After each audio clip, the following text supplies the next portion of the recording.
வணக்கம் நண்பர்களே. இன்றைக்கி நம்ம திங்க் பாசிட்டிவ் தமிழில் பார்க்க போகிற ஒரு ஃபினான்ஷியல் எப்படி என்னென்னு பார்த்தீங்கன்னா எஃப்டினா என்னென்னு தெரிஞ்சுக்க போகிறோம். மேலும் எஃப்டியோட பெனிஃபிட்ஸ்லாம் என்னென்னலாம் இருக்குது அப்படின்ற ஒரு 10 பாயிண்ட்ஸை பற்றி இந்த வீடியோவில் நம்ம பார்க்கலாம். முதன்மையாக எஃப்டினா ஃபிக்ஸ்டு டெபாசிட் அப்படின்னு அர்த்தம். இந்த ஃபிக்ஸ்டு டெபாசிட்ஸை யார் நமக்கு ஆஃபர் பண்ணுறாங்கன்னா ஃபினான்ஷியல் இன்ஸ்ட்ருமெண்ட்டாக இருக்கிற பேங்க் இல்லைனா என்பிஎஃப்சி, அதாவது நான் பேங்கிங் ஃபினான்ஷியல் கம்பெனிஸ் எல்லாமே நமக்கு ஆஃபர் பண்ணுறாங்க. இதில் பார்த்திங்கன்னா ஒரு லம்பான ஒரு அமௌண்ட்டை ஒரு ஃபிக்ஸ்டு டெனர், அதாவது ஒரு குறிப்பிட்ட காலத்துக்கு நம்ம ஒரு குறிப்பிட்ட இன்ட்ரெஸ்ட் ரேட்டில் பேங்க்கில் சேவ் பண்ணி வைக்கிற ஒரு மெத்தட் தான் இந்த எஃப்டி அப்படின்றது. மேலும் இந்த எஃப்டியை நம்ம லோ ரிஸ்க் இன்வெஸ்ட்மெண்ட் ஆப்ஷன் கூட சொல்லலாம். இதில் பார்த்திங்கன்னா நம்ம போட்ட பணத்தை முழுமையாக நம்ம எடுக்க முடியும். மேலும் அது கூட வட்டியோடு சேர்த்த அமௌண்ட்டையும் நம்மளால் பெற முடியும். இதில் இருக்கிற 10 பெனிஃபிட் நம்ம பார்க்கலாம். முதன்மையானது கேரண்டி ரிட்டர்ன்ஸ், அதாவது நம்ம போட்ட பணத்தோட இன்ட்ரெஸ்ட் ரேட்லேயும் நம்ம பெற முடியும். அந்த அளவுக்கு ஒரு ரிஸ்க்கான ஒரு விஷயம் கிடையாது. ஏன்னா இப்போ ஸ்டாக்கில் மார்க்கெட் ஃப்ளக்சுவேஷன் இருக்கும். அதாவது திடீர்னு பார்த்தா ஸ்டாக் ரேட் இன்க்ரீஸ் ஆகும், அப்புறம் டிக்ரீஸ் ஆகும். இது மூலமாக தான் பார்த்திங்கன்னா ஸ்டாக்ஸில் லாப நஷ்டம் வருது. ஆனால் இந்த எஃப்டியை பொறுத்த வரையும் அந்த மாதிரியான எந்த ஒரு ரிஸ்க்குமே கிடையாது. நம்ம போட்ட ரிட்டர்ன் நம்ம பெற முடியும். இரண்டாவது லோ ரிஸ்க், அதாவது சேஃபான இன்வெஸ்ட்மெண்ட் ஆப்ஷனை நம்ம இதை சொல்லலாம். மேலும் நம்முடைய முதலுக்கு எந்த ஒரு மோசமும் இந்த ஒரு திட்டத்தில் கிடையாது. நம்ம போட்ட அமௌண்ட்டை அஷ்யூராக நம்ம ரிட்டர்ன் பெற முடியும். மூணாவது ஃப்ளெக்சிபிளான டெனர், அதாவது ஒரு குறிப்பிட்ட காலகட்டத்துக்கு நம்ம இந்த எஃப்டி ஒரு அமௌண்ட்டை நம்ம போட்டு வைக்க வேண்டியது ரொம்ப அவசியம். இது பார்த்திங்கன்னா ஒவ்வொரு பேங்க்குக்கு ஏற்ற மாதிரியும் நிறைய ஸ்கீம்ஸ் வச்சுருப்பாங்க. அதாவது 1 இயருக்கு எஃப்டி போடுற மாதிரி இருக்குது, 5 வருஷத்துக்கு எஃப்டி போடுற மாதிரி இருக்குது, 10 இயர்ஸ் எஃப்டி போடுற மாதிரி இருக்குது. இதில் எந்த அளவுக்கு நீங்கள் இயர் இன்க்ரீஸ் பண்ணுறீங்களோ அந்த அளவுக்கு உங்களால் லாபமும் பெற முடியும். சரிங்களா? ஸோ அந்த ஸ்கீம்ஸை பார்த்து அதுக்கப்புறமா இன்ட்ரெஸ்ட் ரேட்டையும் பார்த்து நீங்கள் எஃப்டி போடுறது பெஸ்ட்டான ஒரு ஆப்ஷன். நாலாவது ஹையர் இன்ட்ரெஸ்ட் ரேட். ஒவ்வொரு பேங்க்லேயும் பார்த்திங்கன்னா இன்ட்ரெஸ்ட் ரேட் சேஞ்ச் ஆகிட்டே இருக்கும்.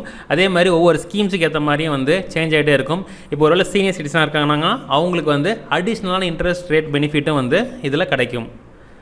அஞ்சாவது டேக்ஸ் பெனிஃபிட்ஸ், அதாவது சில எஃப்டிக்கு பார்த்திங்கன்னா டேக்ஸ் பெனிஃபிட்ஸும் இருக்குது. அதாவது சில டேக்ஸ் சேவர் எஃப்டி இந்த மாதிரியான விஷயம்லாம் இருக்குது. ஸோ அதில் சேரது மூலமாக செக்ஷன் 80C இப்படி பார்த்திங்கன்னா income tax act in India படி நிறைய டேக்ஸ் ரிடம்ஷனும் தருவாங்க. ஆறாவது லிக்விடிட்டி. ஸோ அதாவது இப்போ நீங்கள் எஃப்டி போடும்போது ஒரு ஃபிக்ஸ்டு டெனர் ஒரு குறிப்பிட்ட காலம் வரையும் பார்த்திங்கன்னா நீங்கள் எஃப்டி போடுவீங்க. ஒரு வேளை பார்த்திங்கன்னா உங்களுக்கு ஏதாவது எமர்ஜென்சிக்கு நீங்கள் எஃப்டியை கேன்சல் பண்ணாலும் உங்களால் கேன்சல் பண்ணி எடுத்துக்க முடியும். அதுக்கு பார்த்திங்கன்னா சில அபராதம் விதிக்கலாம். இல்லைனா பார்த்திங்கன்னா இன்ட்ரெஸ்ட் ரேட் குறையிறதுக்கான வாய்ப்புகளும் இருக்குது. மேலும் சில வங்கிகள்லாம் பார்த்திங்கன்னா எஃப்டி நீங்கள் போடுறீங்கன்னா அதுக்கே லோன் தருவாங்க. சரிங்களா? இப்போ ஒரு உதாரணத்துக்கு நீங்கள் ஒரு 10 லட்சம் எஃப்டி வச்சுருக்கீங்கன்னா அதுக்கு ஒரு 2 லட்சம் 3 லட்சம் உங்களுக்கு லோனாகவே தருவாங்க. இது மூலமாக உங்களுடைய எஃப்டியை நீங்கள் கேன்சல் பண்ணுறது இல்லை அமௌண்ட்டில் குறையிறது இந்த மாதிரி எந்த ஒரு விஷயமும் இருக்காது. அடுத்து ஏழாவது ரெகுலரான இன்கம். இந்த எஃப்டி மூலமாக பார்த்திங்கன்னா நமக்கு ஒரு ரெகுலரான இன்கம் நம்ம ஜென்ரேட் ஆக முடியும். இது சிலவங்க பார்த்திங்கன்னா பீரியாடிக் இன்ட்ரெஸ்ட் பே அவுட்ஸ். ஸோ அதாவது பார்த்திங்கன்னா குறிப்பிட்ட காலத்துக்கு நம்ம எடுத்துக்கிற மாதிரி கூட சில ஆப்ஷன்ஸ்லாம் இருக்குது. ஸோ அதாவது மந்த்லி வர மாதிரியும் இல்லை 6 மாதத்துக்கு ஒரு தடவை இல்லை ஆனுவலாக வர மாதிரி இந்த மாதிரியும் நிறைய விஷயம் நம்ம எடுக்க முடியும். ஸோ மேலும் பார்த்திங்கன்னா ஒரு மெச்சூரிட்டி பீரியட் முடிஞ்சதுக்கப்புறமா நம்ம இதை எடுக்கிறது ரொம்ப ரொம்ப யூஸ்ஃபுல். ஸோ சீனியர் சிட்டிசனாக இருக்கவங்க இல்லை ரிட்டையர் ஆகிறவங்களுக்குலாம் பார்த்திங்கன்னா ஒரு ஸ்டடியான ஒரு கேஷ் ஃப்ளோ இந்த ஒரு எஃப்டி மூலமாக கிடைக்கும். அடுத்தது எட்டாவது easy to open and manage. அதாவது இந்த எஃப்டி அக்கௌண்ட் பார்த்திங்கன்னா பெரிய ப்ராசஸ்லாம் கிடையாது. நம்ம ஆன்லைனில் கூட ஓப்பன் பண்ணலாம். ஈஸியாக நம்ம க்ளோஸ் பண்ணலாம், ஈஸியாக நம்ம ஓப்பன் பண்ணலாம், ஈஸியாக நம்ம ரினியூ பண்ணவும் முடியும். ஒன்பதாவது நோ மார்க்கெட் டிபெண்டன்சி.